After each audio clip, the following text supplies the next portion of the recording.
I don't have a lot of juice. I'm trying to muster up just enough juice. How you feeling? Juiceless, yeah. Yeah, juiceless? Juiceless. You think it's because you drank last night? No. I drink most nights. I think it's because I drank last night. Just kidding, I don't drink most Goddamn nights. liver hurts. I thought you'd laugh at that. I thought it'd be a good joke. I don't drink that much. Is your liver on the right side of your back? I don't know. I'm not even sure it's on your back. I mean, it's like one of those things where, like, your stomach also probably translates to some location on your back, right? You know, 'cause it's just right in here, you know? Not too far for it to be, you know? Like, if you get stabbed back here, there's a good chance you could puncture your stomach, right?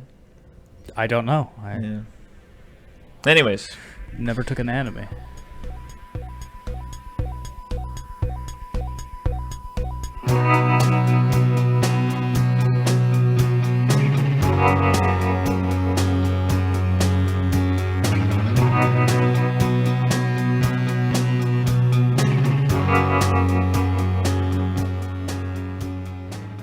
Eating Soup Alone is a podcast hosted by me, Christopher Crumley, and co-hosted by Nicholas Johnson.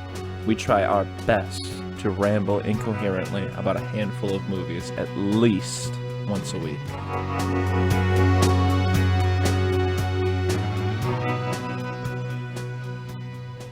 Anyways, Salem's Lot. Here's one thing I never thought I'd say about it. The book is better. Yeah? Yeah. Yeah, from what you were telling me about the book, I haven't read it. It sounded cooler in parts. Yeah. Nice, suave vampire instead of a Nosferatu ripoff. Yeah. Yeah. First of all, it's a mini-series, not necessarily a movie, but you can watch it basically in movie format these days. 3 hours, you know, pretty par for the course. Could have swore it was 5.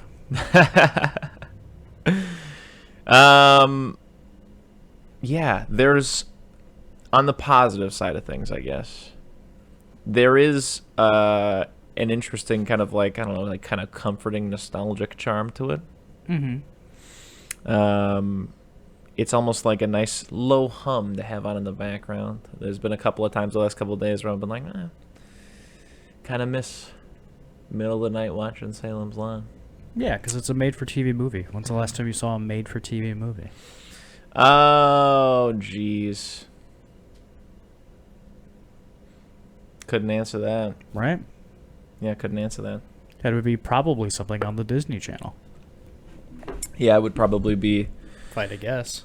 The time Elton made us watch that Luck of the Irish movie. That's what it's called. Oh, yeah. I thought you were going to say Can of Worms.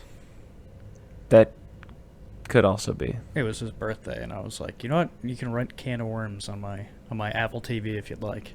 And he bought it, so now I just own Can of Worms. It's very funny. But yeah, Salem's Lot, you're immediately introduced to Ben Mears. He's in town. He used to be there as a child. There's the Marston house. It's scary. It's supposed to be a pillar of evil or whatever. That's one of the first things that I think kind of falls flat compared to the book.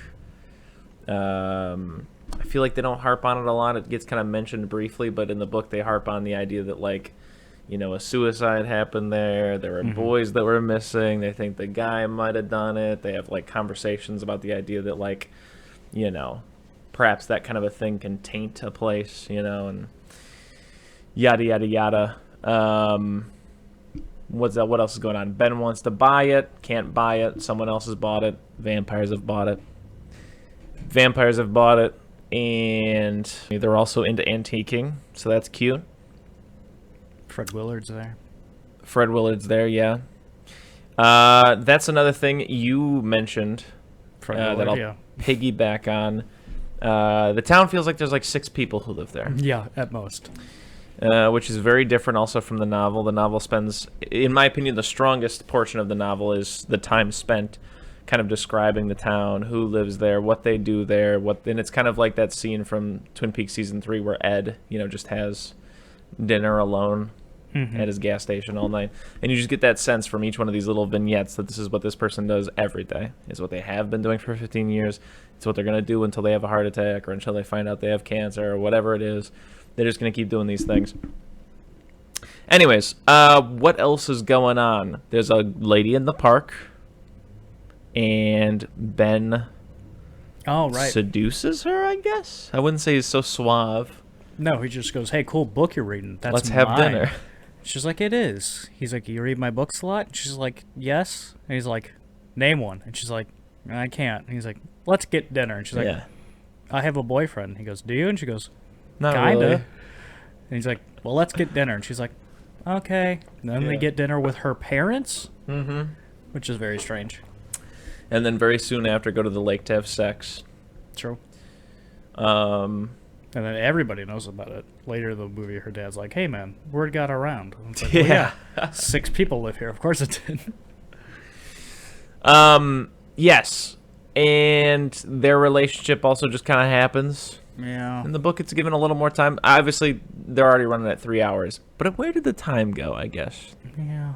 Didn't seem... I don't know. Whatever. Besides the point. Spooky stuff starts happening. Little boy goes missing. The dog dies. More people go missing, I guess. Yada, yada, yada. Spooky Antique Man has those guys go pick up a mysterious crate. Yeah, crate moves. Crate moves in the back of the truck. What do you think was the spookiest thing you saw? The vampire boy at the window. Yeah. Yeah. One boy goes missing in the woods. He gets knocked unconscious. No. He goes missing and his friend gets knocked unconscious. And then the next day his friend wakes up and it's just like a scratching at the window. It's a little vampire boy just flying in a bunch of smoke. Does he say anything? He might say something like, "Let me in," you know. Yeah. Like, "Come on, let me in," you know. And he does. Yeah. And yeah, just a spooky boy flying around in some smoke coming through a window. I read it was shot in reverse, so it looks even spookier. Yes. Can confirm, does look spookier. There's a lot of condensing in this movie, which I understand because, you know, you don't have that much time. A lot of storylines get condensed, characters get condensed. Hey, and if I'm being honest, I wish there was more. Yeah. Well, again, like, I just think it's, yeah, one of those things where, as a result, it feels like 6 people live in the town. Mm-hmm. Do you remember this being funny? No. God damn. I also, like I say, like, I don't know. It just kind of happens. Like, I don't have anything good to say about it. Mm-hmm. I also don't have anything awful to say about it. It almost feels like if Salem's Lot, like, it feels like the first draft of the book or something. You know what I mean? Yeah, I get that, yeah. Yeah. Everything kind of feels a little undercooked. Yeah. I can tell you what I did Characters, like about plots, so go ahead. it. What I did like about it is there's that part where those 2 guys get hired to move something, Mm-hmm. and they get the secretary's husband's truck, Mm-hmm. and he brings it to them and goes, just put it anywhere and I'll find it later, or something along those lines. And they get in the truck and drive away, and he's holding a 6-pack and just walks off into the woods in the middle of the night, just drinking alone, which is a lot of fun. I will say, much like the book and the movie, I do like that scene of just like 2 guys being asked to like move something, and the one guy's just like, "Don't ask any questions. Let's just get paid and get out of here." Mm-hmm. You know, that's just a classic. I did not like when the crate started moving. No, that doesn't happen in the book, I don't believe. Looks a little lame. Yeah. I would say the only thing objectively I liked Mhm. about this movie was the house. Inside specifically. Yeah. Well, the outside looks very cool, but inside, just that set. Yeah. Looks really nice. Out of control. It feels like an original, like, 1940s Dracula movie to me. Mm-hmm. Like, it looks like it should be in black and white. And it just got this big foyer, so there's these big sweeping crane shots. Like, Mhm. the camera work gets, like, 10 times more dramatic when they're in that Mhm. house. It's great. Stuff I didn't like about the movie. Everything else. The vampire just looks like Nosferatu. Copyright infringement levels. Like, I think somebody should have got sued for that. Public domain. At the time? Yeah. In the Nosferatu. 80s? Yeah. When does the Nosferatu come out? Came out in 21, I think. Yeah, that's not long enough to be copyright. I think for a very long time it's been in the public domain is what I'm trying to say. Okay. I don't think it was kind of like one of those things that, like, at the time, it's not like people were like, "Oh boy, we really got a hit on our hands." Yeah, okay. Hated all the Guatemala stuff. Yeah, I was gearing up for that. I was gonna say, movie starts in Guatemala, Ends in Guatemala. ends in Guatemala. Does it end though? It just kind of stops. Yeah. Yeah. They become vampire. The man and the boy become vampire hunters because they're being hunted by vampires. So they're like, we're gonna run to Guatemala, and the vampires follow them. I did like. Sounds to me like it's better in the book. I like at the end when he goes to the sheriff of the town and goes, "Hey, we found where the vampire is, and we gotta stop him." And the sheriff's like, "No, I'm taking my family and I'm getting the fuck out of here." Mm-hmm. That was a lot of fun. That's all I have to say about Salem's Lot, pretty much. What about you? Yeah, well, to piggyback off the Guatemala thing, that was a huge curveball when it starts, and it's like, Guatemala, 2 years later, or something like that, whatever it is. Anyways, and they look at a bottle of holy water, and then it starts glowing, and they're like, they know where we are, we have to go farther, and then it's like, America, 2 years earlier. Insane. In the book, they are on the run, but like on the west coast instead of the east coast, kind of a thing. But like, I don't think they're on like the run from vampires. I think they're more so on the run because it's never stated in those chapters, but it is mentioned in passing throughout the book that they're like, hey, if we live, it's gonna look like we murdered the whole town. Yeah. You know what I mean? So that's why they're kind of on the run, because they just want to be away from. Yeah, that makes sense. You know. So anyways, yeah, start in Guatemala, insane. Also insane that the holy water glows like the little hobbit sword from Lord of the Rings. Anytime I assume that the vampires are nearby is the thing. Also, just don't like the idea that like the vampires would be hunting them to the ends of the earth. I mean, why would they want them specifically? Especially, again, like I'm biased because I read the book. The book establishes them as a much more mindless zombie-like type creatures that don't necessarily like hold grudges or want to get anyone in particular. They're just hungry. Let's see. I will say it's very Tobe Hooper, perhaps. Oh yeah, directed by Tobe Hooper. In my opinion, to have the Dracula monster Barlow be not speaking, and for there to be like an assistant who does all the talking, because that, in my opinion, is much like Leatherface and then his father, right? And that did kind of get me thinking a little bit because of the juxtaposition of the book. You know, the movie makes the vampires in general out to be a bit smarter than the book does. And then the head vampire is the one who's sort of mute and working on more impulse, it seems, than some of the lowly vampires. And then, like I say in the book, you've got this very suave and sophisticated master vampire, and then all of the little vampires, the ones who are a little more feral and whatnot. And I'm not saying either of them necessarily make too much of a statement about it, but it is just interesting, like, different portrayals of evil in a sense, right? The idea that evil is just being mindless or base or animalistic, or the idea that that evil is being, cold and calculated and maybe lacking empathy or whatever. I guess in both cases lacking empathy, but in a very different way. Anyways, I would probably say I prefer the book, but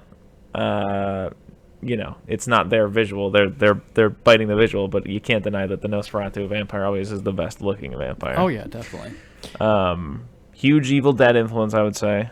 The way these monsters look, even the smoke in reverse happens in Evil Dead and stuff. Yeah. Weird context. Yeah. Even the interior of that house kind of a little bit feels like the first one, at least. The first Evil Dead, I think, has a bit of a dingier house to it than the second one. The second one's a little more spacious, at least seeming, the way they shot it. Anyways, and then obviously Tobe Hooper, anytime there's animal bones or antlers, anything like that. Very Tobe Hooper, in my opinion. All over the place. A man gets impaled on a wall full of them. Yeah. And then, I don't know. There was that. I really like the actor, Mike Ryerson, the guy who plays the one who's like, I don't know, I fell asleep in Harmony Hill. But then as soon as he becomes a vampire, it's awful because he's like, teacher. Yeah. Come on over here.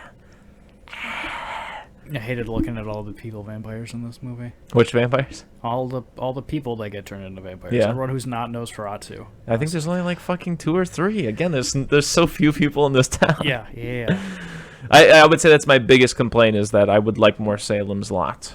I would like more of the lot. And also the main character, the actual actor. No disrespect, but yeah, he does a piece of shit job. Same problem with Amityville Horror. Just Josh Brolin's dad just being a statue the whole time. Just does a piece of shit job. Yeah, well, Josh Brolin, James Brolin, whatever his dad's name is, no disrespect to the man, he did a piece of shit job in Amityville Horror. The whole time he does the same thing where he's just acting like, I want to take your daughter to the lake, or like, we're not leaving the house, and like just never moving. Like, even I'm moving my head too much when he moves. Like, that actor just was in the scene every time, it felt like. Yeah. And that shit sucked. And, you know, I'll ask you a classic question. Who'd you care about in this story? Nobody, Chris. Yeah? I rest my case. Yeah. This movie gets a D. Yeah. I will say maybe my favorite part. Yeah. Fred Willard is banging his secretary. Mm-hmm. The husband, the guy who went and walked off into the woods with the beer, comes home, threatens to shoot him, and he goes, get out of here, and throws him out in his underwear. And Fred Willard's like, oh boy, and a vampire's hand grabs him. Yeah. Zooms in on it. And then the next scene is the author man and the woman at the lake. And you hear like a honk or a crash or something. Mm-hmm. And they go, what was that? And they like go over the hill to their car. And Fred Willard is there in his underwear in his car. And they open the door and they go, he's dead. Yeah. How'd he get there? Just Chris, insanity. how'd he get there? I have no idea. Because if I'm not mistaken, in the novel, like I say, he gets snatched up, leaving the affair that he's having, but it's not that character. He's not the realtor. He's just some young 20-year-old kid who's banging some dude's wife. And I don't know if he even shows back up until, like, the very end. Yeah, that's what happens. Yeah, he shows up later. You don't see him in the novel for a very long time. And then the guy who threatened him with the shotgun kind of hears a noise. He wakes up, whatever, goes to his door. He's like, come on in. Shouldn't say that to vampires. Shouldn't say that. But he doesn't know because he's got his, like, shotgun or whatever. And he shoots him, and it doesn't hurt him at all. And he's still wearing the same shit-filled pants that he was wearing when he shit his pants when the guy made him put a shotgun barrel in his mouth and stuff. So, you know. And also, this movie does not have a dead baby vampire in it either. Your favorite part? My favorite part probably has to be the Marston house itself, interior and exterior, as well as probably the assistant, Straker. Mm-hmm. He's pretty decent. But yeah, it just seems like overall, I will say this about the book, and then I will say something about the miniseries. The book, already down the middle, 50-50 between something that's actually decent and interesting and other shit that's just kind of cringy and disappointing. And my first thought was honestly, like, a lot of the cringy and disappointing stuff, I was like, this would probably be great for, like, an over-the-top, fun 80s, you know, horror, soft comedy kind of deal. And did that happen? Didn't happen here, because this is what I'm going to say about the miniseries. It seems like just kind of squandered. I would say squandered. An opportunity squandered. Yeah, I get that. Yeah. So, I would say disappointed. But like I say, like, I could also foresee myself just kind of popping it on, I think. Maybe, you know. Like a comfort kind of thing in the background. Like I mean, a Halloween party or something, you know. Maybe, yeah, I can see that. I don't know. We'll see. You know, the shit with the boys looks pretty cool. As I say, Nosferatu. Glad to see him make a cameo. Glad to see he's still getting work. You know? And, that's a ghost. Yeah. Kind of, in a way. That's one ghost. Yeah, and then after we watched Salem's Lot, we planned on watching either Bram Stoker's Dracula. Uh-huh. Or Carnival of Souls. Uh-huh. And hey, nobody's fault. Just pure destiny. Out of nobody's choice, out of our hands, we ended up watching 13 Ghosts and Scary Movie. We watched 13 Ghosts. Chris recommended it, said it was a good movie from his childhood that he loved. Matthew Lillard is in it. You know how much we love that guy. Yeah. Also Tony Shalhoub, the girl from American Pie, and others. And objectively, Christopher, worst movie I've ever seen. Yeah. It was kind of like an hour and a half of like staring at someone's paycheck. Yeah, I get that. So we get a cold open on A junkyard. what is his name? The guy, the uncle who leaves the house to Cyrus and Matthew Lillard, which we don't know at this point, but we can infer Matthew Lillard is some kind of psychic. And Cyrus is obsessed with catching ghosts. Mm-hmm. And he's got 12 or 11. Or something like that. And there's I guess, so the opening scene is this weird, like, horror action fusion of them, like, they're guys with guns, right? Mm-hmm. You can't shoot a ghost. Do you know that? Yeah, I feel like make the bullets out of the glass that the house is made out of. Yeah, there you go. Anyways, so whatever. Also, why would they shoot him if they're trying to catch? Oh, I don't know, man. Hang on. Anyways, so whatever. That's just a piece of dog shit that they gave us on a plate and said eat up, and then it hard cuts to. Oh, Cyrus dies here. Then we cut to Tony Shalhoub. Tony Shalhoub's wife's dead. Yeah, she burned up in a house fire. And They then tell us during the opening credits, a montage. he has 2 kids. Yes. And then a woman who helps him take care of his kids. Maid, I think. And who comes to him and tells him, hey, your uncle's dead? The lawyer. They have an email or a letter or something? The lawyer does it, okay? Yeah, lawyer shows up. Says, hey, your uncle died, and he Oh. left this house for you. Yes, because we just found out that they live in a too small of an apartment. Always tripping over his son's scooter, spilling He coffee. was very mad. It made me uncomfortable how mad he got. It's boiling hot coffee all over his chest. Yeah. I'd be upset too. Already, the pacing, insane on this movie. Mm-hmm. Editing is just atrocious. Nothing. It's just a breakneck speed the whole time. And for what? It's breakneck speed, and also nothing happens. Yeah, that's what I'm saying. Like, for what? Yeah. You don't have to go this fast. Nothing's happening. Lawyer shows up, goes, hey, your dead uncle, who's the exact same age as you, Yeah. died, left a house to you. And he's like, oh, he was the black sheep of the family, squandered our fortune. We have a fortune? No, he squandered it. That's an alright line. He's like, yeah, I left you his house. I'm going to show it to you on my computer with my satanic wallpaper. Yes. I remember that. And they're like, cool, let's go right now. Son, Yeah. you're not going to school today. And so they drive there. Did he really say that? No, but they're having breakfast. Yeah. And they're like, cool, let's go to the house. And they get Yeah. to the house, and it's the middle of the night. Yeah. Interesting also because I know they weren't that close, but was there any talk of like, hey, I'm sorry for your loss? Or like, it's alright, we weren't that close. It is still sad though. No, I think he was just like, I think everyone was like, you have an uncle? And he's like, I haven't seen him since I was a kid. Yeah. Anyways, they go on over to his dead uncle's house, and then they get locked in? They go to the dead uncle's house. From the outside, the most insane looking thing I've ever It seen. looks like shit. It's just a big glass cube with wooden Yeah. panels with shit inscribed on all the glass. Yeah. You never get a good shot of what it looks like from the outside, so I have no idea what this house is supposed to look like. It's very or tacky, I how would say. It's a set very up. tacky looking house. It's like, you kept saying it during this movie, but I'd say the thing this resonates the most with me is the house itself is a fucking fever dream. Yeah. Like, there is no layout. You never get any kind of sense of the space or how, like, it's just a mess. Yeah. Like, it's even hard to describe. Like, you gotta... Yeah, it's like constantly, like, it's on like a 10-minute timer where like it closes some rooms and then opens up others in different hallways and passageways. And I think the idea is to like appease the ghosts. Like, Why does it have to shift and change all the time? I don't know. Why not keep them contained in their little ghost rooms Because he's doing and have the some, house not move? like, some seance-y spell thing, I guess? Oh, yeah, isn't he supposed to? Yeah, he's supposed to be making... Yeah. What's his name? The 13th Ghost, Yeah, right? and that's why new girl girl from the beginning shows up, because I think she might be doing that. Or, like, it might just be going. Oh, yeah, there's that lady who shows up at one point, and Yeah. she's, like, kind of... Yeah, she's The ass kicker. the teacher from Matilda.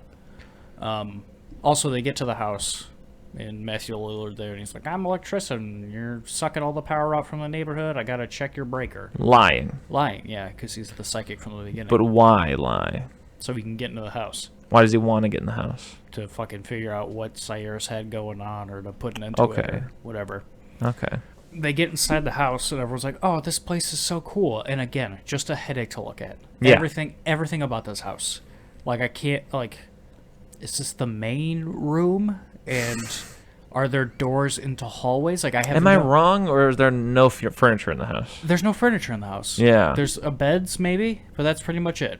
It's just long glass corridors with, like, that, like, cubed...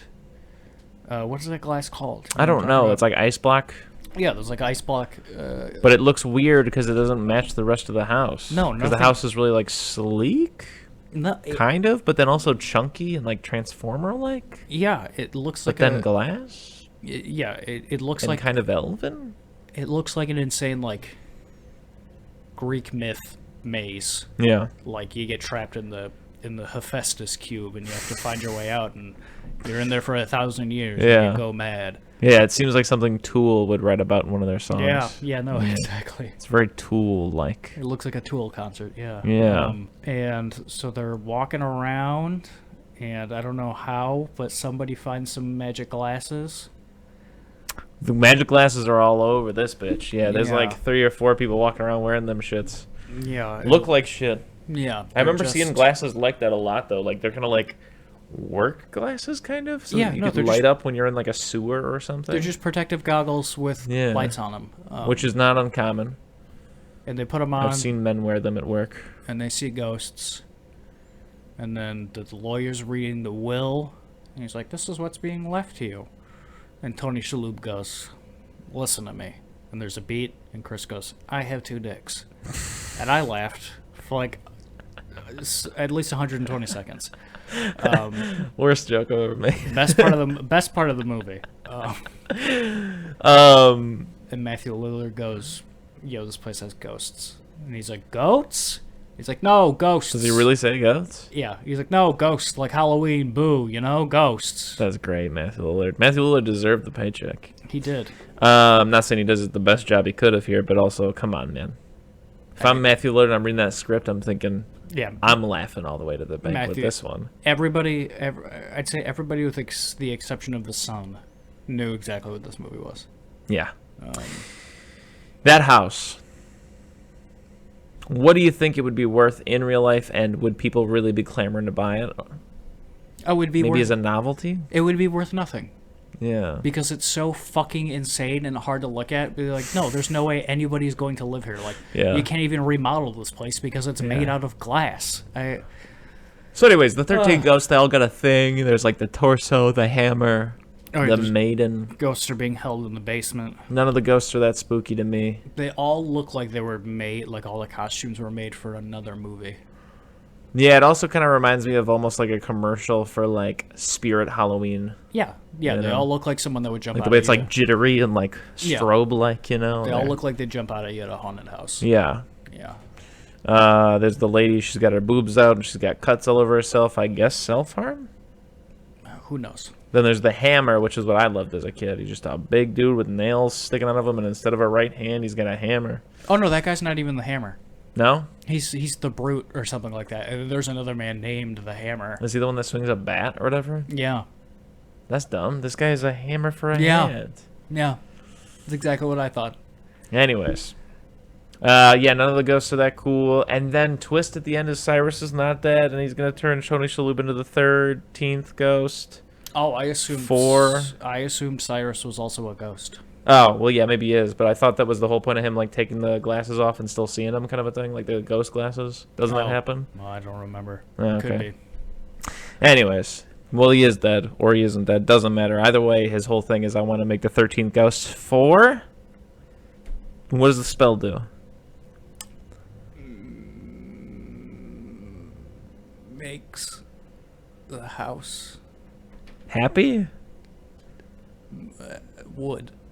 Yeah, turns it into a normal house. The only way we can fix this house is if you die. Yeah, I don't... let's cards on the table. Me and Chris might have been a little drunk watching this movie. Oh, I was so drunk. Oh yeah, we were hammered. Yeah. But that being said, I don't think it would have helped to be sober. don't think it would help. No. No. Just no. No, just no. What? Unrelenting. This film is unrelenting. Unrelenting. Also, the way they spell it is Thir13en Ghosts. We could still watch the original 13 Ghosts. Yeah, it's not an awful idea. See how that holds up. It's a William Castle movie. And it's probably better, I would reckon. I can't say with certainty right now. But it's a simple, old-fashioned haunted house yarn that would be a lot better off without this gimmick. What gimmick? I don't know. Well, William Castle was known for his gimmicks. You know, having skeletons swoop down and spook the audience or making the seats jiggle. Scare them. Shit like that. So anyways, this movie, oh, this is an F. Oh yeah, for This sure. is a big fat F. We thought Chris was like, "Yeah, this movie's bad," and we're like, "Ah, it might be fun to watch," and it was not. It was just a nightmare. Yeah, that was, like I say, I can't think of a better word to describe it other than unrelenting. Also, just on a real quick, it reminds me of like movies like Son of Mask or like Master of Disguise for some reason. Like it has a similar look and feel to that kind of a thing. Kalina explains that the house is a machine powered by the captive ghosts that Okay. allows its user. Chris, what does the machine allow its user to do? I'll give you 3 guesses. Be a ghost that you don't need glasses to see. No. Eternal life. No. Allows the user to read minds. The house is the machine powered by captive ghosts that allows the user to see the past, present, and future. Okay. You can already see the present. Yes. That's it. For what purpose? Especially if you're a ghost. Is Cyrus a ghost? Is he dead? No. It is revealed that Cyrus faked his death to lure Arthur to the house. So he's doing all this because he wants to see the future? Mm-hmm. Why would... I understand there's a larger context, but, bro, I already seen a lot of the past. I'm sure he'd Because like I've been to alive a while. know what stocks to invest in stuff. Yeah. So it's a money thing? I guess. Well, I'm giving this movie an F. Yeah, I'm going to give this movie an F. Yeah, just briefly, I was looking at 13 Ghosts, and they describe the uncle immediately as an occultist. And yet, again, movies like Doom is another thing that comes to mind, because immediately, like, it starts with this weird, like, action horror tone. Which, like, again, if he was doing this just to be able to see the future for money, or let's just say he was an occultist, like the Wikipedia post describing the original one was, that'd be more interesting or believable than the idea of him being this, like, ghost hunter who's, like, capturing ghosts and stuff. I guess they must have felt compelled to show that to explain how he caught 12 ghosts and also faked his death, I guess. I But guess. I don't need to see either of those, I think. You know what I mean? It's one of those things like Back to the Future where, like, if you make a good movie and then also tell me, oh yeah, that guy catches ghosts, if the movie's good, I'll believe you. Yeah. You know, you don't have to... I'd venture to say... We could make a better movie out of this idea. Oh, I'm sure we could. I'd venture to say the worst part of this movie, Tony Shalhoub. Yeah. I've never seen somebody in a movie who wants to be there less. Like, he's just mad the entire time. Like, no matter what the scene is, what his motivation's supposed to be, or where his emotions are supposed to be at, he's just mad, does not want to be there. Yeah. He does that thing where he spills coffee on himself at the beginning and he gets pissed off, and that's where he is the entire movie. Yeah. He's either that or No completely range. indifferent. Yeah. No range. So yeah, this movie, like I say, big F. I don't think I have anything left to say about it, other than, oh wow, I did have something and I just trampled all over it. I'm like Lenny with the rabbits. No, jeez. I strangled it. Yeah, this movie sucked. Oh god, it's gone. It's gone. Well, you know what movie is bad? but leagues better than 13 Ghosts. Yeah, I don't know how I'm gonna rank this next one. We watched Scary Movie. Yeah, we thought, hey, 2000. Yeah. Haven't seen it in a long time. Yeah. They made 9 of these fuckers. Yeah. Good. The first one might be not that bad. Well, I was thinking it probably held up. I know the first 2 are seen to relatively decent regard looking back by people. I remember from my memory, they're decent parody movies. Yeah, I They're a thought. little silly. They're a little childish. There was only one joke in this one that really genuinely felt to me like what I remember Scary Movie becoming. Mm-hmm. And it's the Prince joke. I feel like once you get later into the series, it just becomes a lot of that. Like, Yeah, that's for some reason, Michael Jackson is here for half the movie. That's exactly what I was gonna say. Is the scary movies turned into and then eventually branched off into like disaster movie and date movie and just shit like that. Yeah, it's And interesting to plot that out, how that happened. It is just, they're not jokes. It's just, hey, you know what this is. Mm-hmm. Hey, you know what this is. Hey, you know what this is. Mm-hmm. And I was hoping there wouldn't really be any of that in the first Scary Movie, but it's almost immediate. Prince is just there for some reason. Mm-hmm. And then they don't do it for the rest of the movie until she's fighting Ghost Man at the end. Mm-hmm. And it just turns into the Matrix. Because it's like, hey, you know what the Matrix is, right? Look, isn't it funny they're doing the Matrix? And it's like, oh, no, it's not. This is bad. I will say on a side note, that reminded me of Gail doing the Blair Witch thing. Awful joke. The idea is that her nose is running profusely, whatever. But there's a joke I did kind of like when she gets punched by Sydney, she falls. She's like, all right, who caught the feel? And then her assistant is like, it was me, Miss Weathers. I'm sorry. Yeah.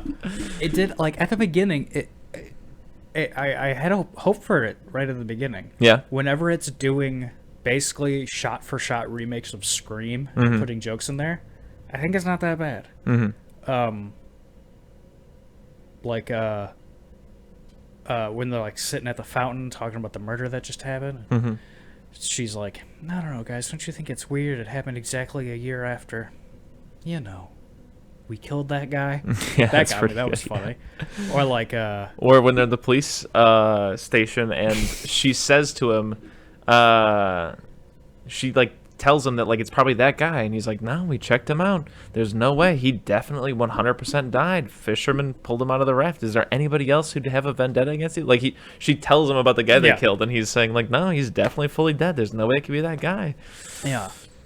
But like, I think the cop has probably the best batting average in this yeah, movie. he's really like, I'd say probably the funniest part of this movie, to me, is when she the file.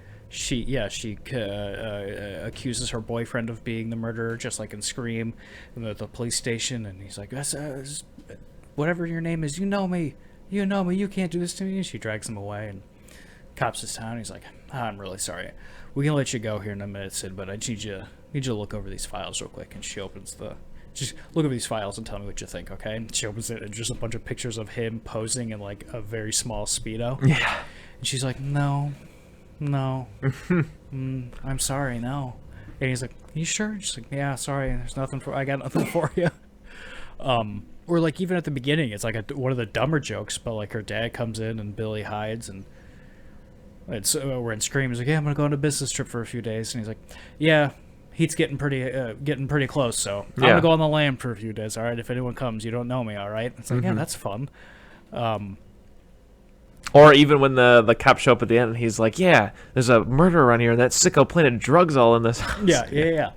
Like, all that stuff's fine, but then it gets very quickly, and then for a very long time, the jokes in the movie become, haha, this person is gay. Yeah. Haha, this person is black and loud. Haha, this person is fat. And haha, this person is mentally disabled. And I was very much so shocked by how much the movie is that. Yeah. I'm not even trying to like White Knight or anything like that. It's just a lot of it's not good. Good. No. Yeah. Like, how hard am I gonna laugh at like you know, like they're making on the back seat, and the guy's like, "Yeah, I love what you're doing to my ass," and she's like, "I'm not doing anything to your ass," and he's like, "Ray," and he's like, "Oh, I'm sorry." Yeah, like it just It's not funny. it's just lazy. Yeah, like it's Yeah. every single one of those jokes is like, as soon as you're like, "Oh, I love what you're doing to my ass," it's like, "Oh, it's gonna be the other guy." I will say though, I did not see it coming, and I did kind of appreciate at the end when he's like, "What? I'm not gay." Mm-hmm. I did like at the end when they're doing the scene from Scream where it's the two of them and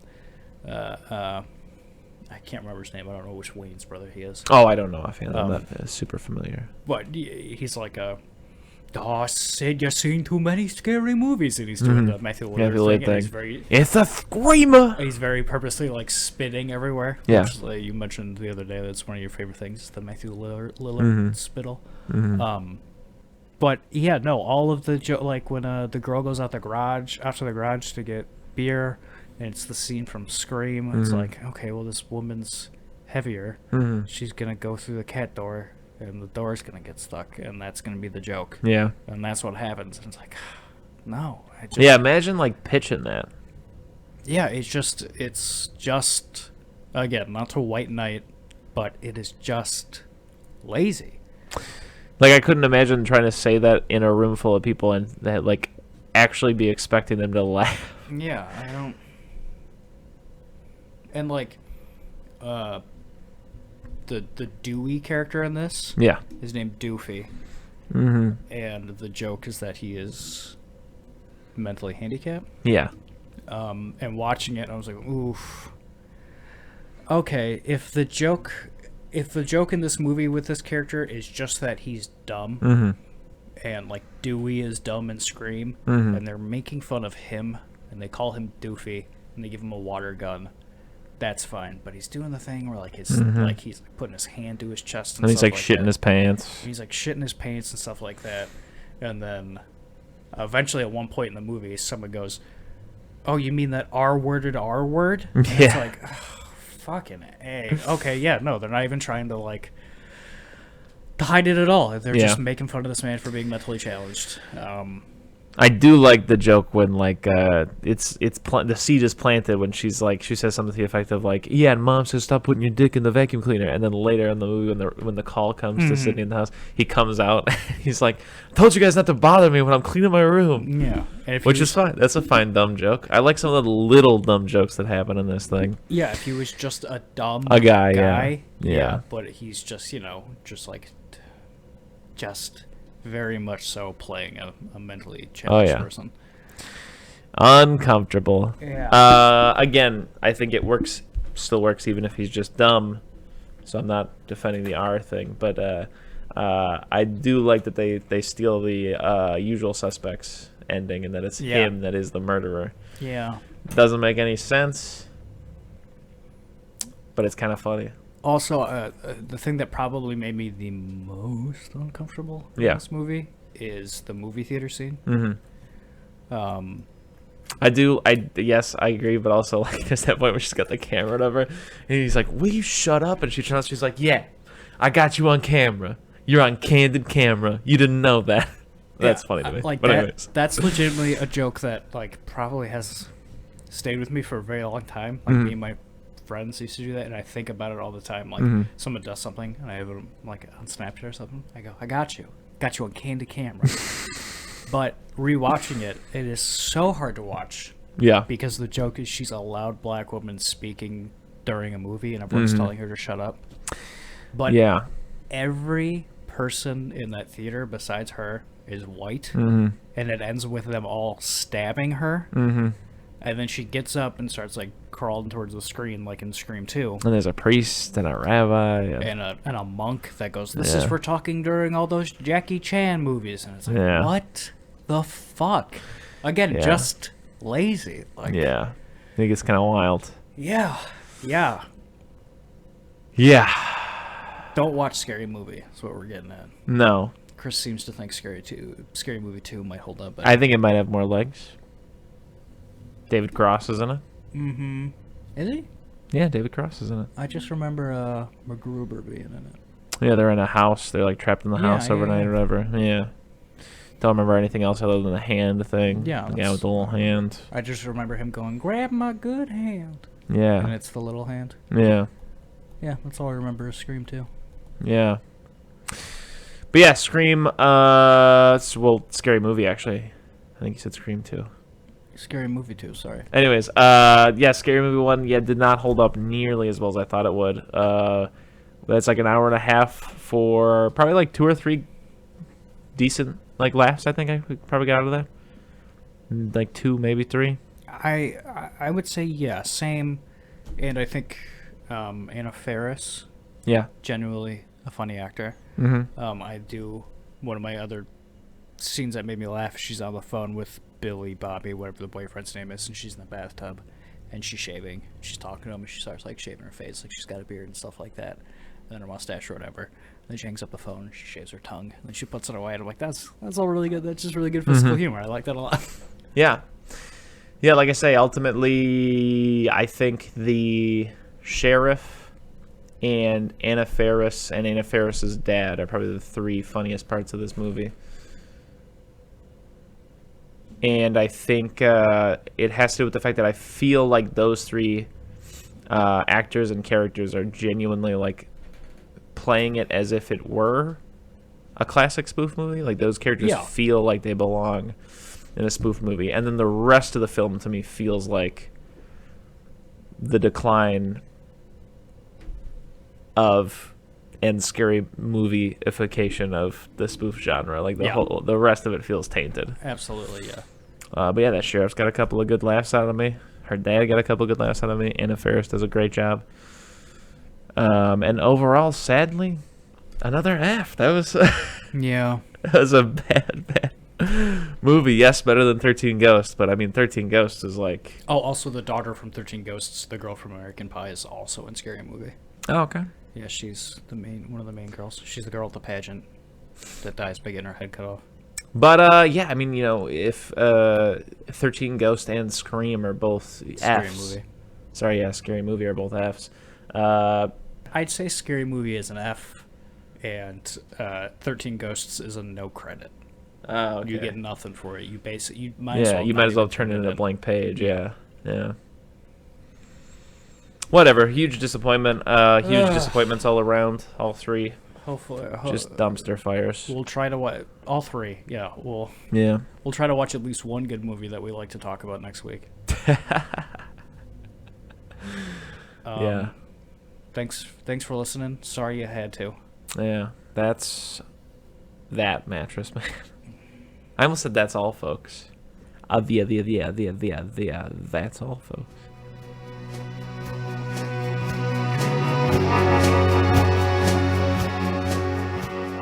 If you need more soup, follow us on Instagram, Facebook, and Twitter, or go to our website, eatingsoupalone.com. And until next time,